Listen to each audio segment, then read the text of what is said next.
Acid কিছু একটা আমাদের শরীরে পড়ছে, পুরো শরীর হাত পা মুখ জ্বলছিল। বাচ্চাগুলোর কিরকম লাগছে? বাচ্চাদের ক্লাস হচ্ছে, বাচ্চারা মরে যাচ্ছে। আমি জিনিসটা বলতেছি এখানে যে বাচ্চারা আছে তাদের সাহায্য করবো, ওদেরকে নিয়ে আসার চেষ্টা করবো।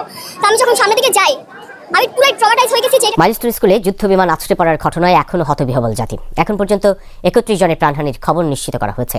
তবে এই সংখ্যা নিয়ে ঘোর আপত্তি জানিয়েছে বিক্ষোভে উত্তালিত। বিমান দুর্ঘটনা ঘটেছিল, আসলে এটা কি কোনো পরিকল্পিতভাবে কোনো ঘটনা ছিল কিনা?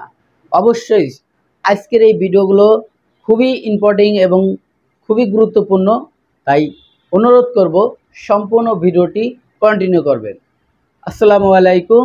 দেশ এবং দেশের বাইরে থেকে আজকের এই ভিডিওগুলো দেখার জন্য যারা প্লে করেছেন সবাইকে আন্তরিক শুভেচ্ছা, অভিনন্দন।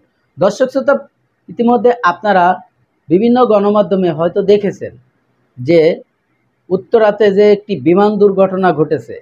আসলে এটি কি কোনো পরিকল্পিতভাবে কি ঘটনাটি ঘটাইছে, না ইচ্ছাকৃতভাবে ঘটাইছে, না অ্যাক্সিডেন্ট হয়েছে? বিভিন্ন গোয়েন্দা সংস্থা এটা নিয়ে কাজ করতেছে।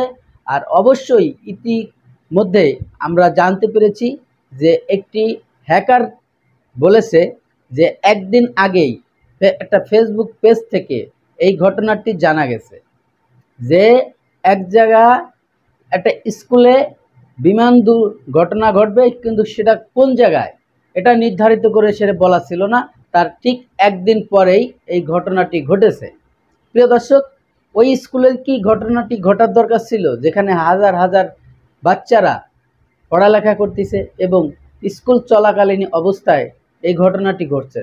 আর পাইলট অনেক চেষ্টা করেছিল, পাইলট নিজেকে বাঁচানোর জন্য এবং তার বিমানটাকে বাঁচানোর জন্য এবং স্কুলের যাতে কোনো ক্ষয়ক্ষতি না হয় তারা সর্বোচ্চ চেষ্টা করেছিল। কিন্তু ভাগ্যর কি নির্মম পরিহাস, সে নিজেও মারা গেল এবং অনেক শিশু ছোট ছোট বাচ্চারা পর্যন্ত ওখানে পুড়ে মারা গেছে। আসলে আগুন লাগলে ওখান থেকে কে কারে বাঁচাবে? একমাত্র উপরে আল্লাহ যাকে বাঁচিয়ে রাখবে একমাত্র সেই বেঁচে থাকবে, তাছাড়া কেউ বাঁচতে পারবে না। প্রিয় দর্শক, এই ঘটনাটি বিভিন্ন গণমাধ্যম এবং বিভিন্ন বিশ্লেষকরা বলতেছে যে এটা কোনো পরিকল্পিতভাবে হত্যাকাণ্ড ঘটিয়েছে। তো কতটুকু সত্য এবং মিথ্যে আমরা আজকের এই সম্পূর্ণ ভিডিওটি দেখলে আপনারা বুঝতে পারবেন। এবং এমন একটি তথ্য আমাদের হাতে আছে, এই ভিডিওর মাধ্যমে আপনারা ভিডিওতে দেখতে পারবেন। তো আমি আর বেশি কথা বাড়াবো না, চলে যাব সেই গুরুত্বপূর্ণ ভিডিওতে। আর ভিডিওতে যাওয়ার আগে ছোট্ট করে একটি রিকোয়েস্ট করব, দর্শক আপনি যদি আমার এই চ্যানেলে নতুন বন্ধু হয়ে থাকেন, ভালো লাগলে চ্যানেলটিকে সাবস্ক্রাইব করে রাখবেন। আর অলরেডি যারা সাবস্ক্রাইব করে রাখছেন অসংখ্য অসংখ্য ধন্যবাদ। তো চলুন সেই গুরুত্বপূর্ণ ভিডিওটি দেখে আসি। ভিডিও শেষে গুরুত্বপূর্ণ আলোচনা থাকবে, অবশ্যই ভিডিওটির সাথে থাকবেন। বডি এমন ভাবে পুড়ছে, পুরো মাংস বের হয়ে সাদা হয়ে গেছে। অ্যাসিড কিছু একটা আমাদের শরীরে পড়ছে, পুরো শরীর হাত পা মুখ জ্বলছিল। বাচ্চাগুলোর কিরকম লাগছে? বাচ্চাদের ক্লাস হচ্ছে, বাচ্চারা মরে যাচ্ছে। আমি জিনিসটা বলতেছি এখানে যে বাচ্চারা আছে আমি তাদের সাহায্য করবো, ওদেরকে নিয়ে আসার চেষ্টা করবো। তো আমি যখন সামনের দিকে যাই আমি পুরো ট্রমাটাইজ হয়ে গেছি যে এটা কি দেখছি। আমি একটা মেয়ের অর্ধেক বডি দেখছি, আমি একজনের মাথার খুলি পড়ে থাকতে দেখছি, একজনের হাত দেখছি, একটা লম্বা ছেলে বডি এমনভাবে পুড়ছে পুরো মাংস বের হয়ে সাদা হয়ে গেছে। আমরা সামনে দিয়ে ক্রস করছি, এরকম বাচ্চাগুলো দৌড়াইতেছে, ছোট ছোট বাচ্চা বলে আপু আপু আপু আপু। আর আমরা জানোয়ার নামে একটা পাবলিক ভিডিও করতেছে, এইসব দেখে ওদের কোনো হার্টলেস বিবেকহীন মানুষ কিভাবে ভিডিও করতে পারে? একটা বাচ্চা হেরে যাচ্ছে, ওদের মধ্যে বিশ্বাস করেন এত ক্যামেরা, আমি নিজে দুইজনের মোবাইল ঢেল মারছি মাটিতে। যেখানে ভিডিও করতে আসছেন আপনাদের জন্য আমরা অ্যাম্বুলেন্স যোগাইতে পারতেছি না।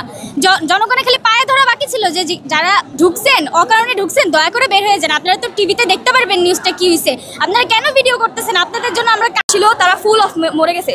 যে ক্লাসের ভিতরে একদম ফুল অফ, একজন বেঁচে থাকি না, প্লাস চেহারাও চেনা যায় না। শিক্ষক মারা গেছে, ওইখানে অনেক শিক্ষক মারা গেছে, অনেক খালা অনেক আয়ারা মারা গেছে। একটা টিচার ছিল যে কিনা হচ্ছে ওইখানে বাচ্চাদের কোঅর্ডিনেটর ছিল, সে মানে তার প্রতি একদম পুরাই রেসপেক্ট, কজ সে হচ্ছে 12 জন বাচ্চাদের দিয়ে নিচে পোড়া অবস্থা, সেই অবস্থায় 12 জন বাচ্চাকে সেফটি করে সে নিজে মরে গেছে। কালকে একটা কুৎসিত কার্যক্রম চালানো হয় আমাদের ক্যাম্পাসে, রাতে ঠিক 2টা বাজে পুলিশ আমাদের ওইখানে কিছু কিছু বাচ্চার হাড্ডি মাংস ছিল, ওগুলো নিয়ে সেগুলো নাকি সরিয়ে ফেলছিল। এটা আমাদের হোস্টেলে কিছু। সুপ্রিয় দর্শক শ্রোতা, এতক্ষণে আপনারা যে বিমান দুর্ঘটনার একটি ভিডিও ক্লিপ দেখেছেন, আশা করি হয়তো আপনাদের ভালো লেগেছে। যদি ভালো লেগে থাকে বন্ধুদের মাঝে ভিডিওটি শেয়ার করে দিবেন, আর চ্যানেলের নতুন বন্ধু হয়ে থাকলেন চ্যানেলটিকে সাবস্ক্রাইব করে রাখবেন। তো আজকের মতো ভিডিওটি এখানে শেষ করছি। সবাই ভালো থাকবেন, সুস্থ থাকবেন। আল্লাহ হাফেজ।